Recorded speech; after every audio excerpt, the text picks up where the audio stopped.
बिस्मिल्लाहिर्रहमानिर्रहीम। अक्सर नौजवान साथी ये पूछते हैं कि हम हत्तल इम्कान कोशिश करते हैं कि हम गलत कार्यों से, गलत कामों से बचें, मगर हमारे हत्तल इम्कान कोशिश के बावजूद हम उसमें मुब्तला हो जाते हैं। इस बारे में हमें कोई दीनी हवाले से कोई बात बताइए। देखें, अगर 3-4 बातें ऐसी हैं, अगर उस पर इंसान काबू पा ले, कंट्रोल कर ले और बच जाए, तो वो इंसान कभी भी गलत कार्यों में मुब्तला नहीं होता। नंबर 1 कि वो तन्हाई से बचे, यानी कि घर में हो या ऐसी कोई जगह हो कि जो तन्हाई वाली जगह हो।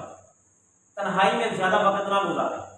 जो बंदा तन्हाई में ज़्यादा वक्त गुजारता है वो शैतान की कशमकश का वो शिकार हो जाता है। ज़ाहिर बात है, जब इंसान तन्हा होता है, शैतान उस पर सवार हो जाता है, वो अलग अलग ख्यालात और सोच उसके ज़हन में डाल देता है, जिसकी वजह से वो गलत कामों में, गलत कार्यों में मुब्तला हो जाता है। दूसरी ये है कि हर इम्कान कोशिश करें कि जब बैतुल खला जाए, बैतुल खला में कम से कम वक्त सर्फ करके बाहर आते हैं, क्योंकि नबी करीम सल्लल्लाहु अलैहि वसल्लम ने दुआ सिखलाई कि जब बैतुल खला में जाओ तब भी दुआ पढ़ो, जब बाहर आओ तब भी दुआ पढ़ो।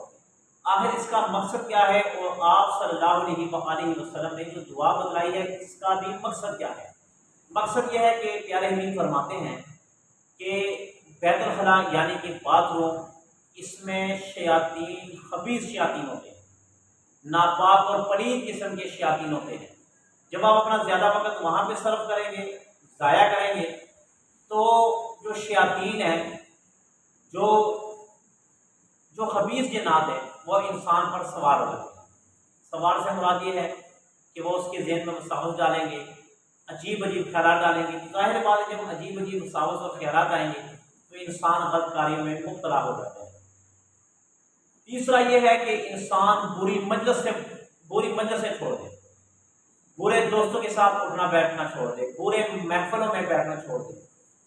और 5वां ये है कि इंसान हत्तल इम्कान बदनज़री से परहेज़ करे। जो बंदा बदनज़री से परहेज़ करता है, अल्लाह ताला की मदद से, अल्लाह ताला की नुसरत से वो बंदा इन गलत कार्यों से बच जाता है। बस जो 5 बातों पे अमल करेगा, इंशाअल्लाह अल्लाह ताला के हुक्म से वो बंदा कभी भी गलत कार्य में मुब्तला नहीं होगा। अल्लाह ताला से दुआ है कि अल्लाह ताला हम सब की ईमान की हिफाज़त करे।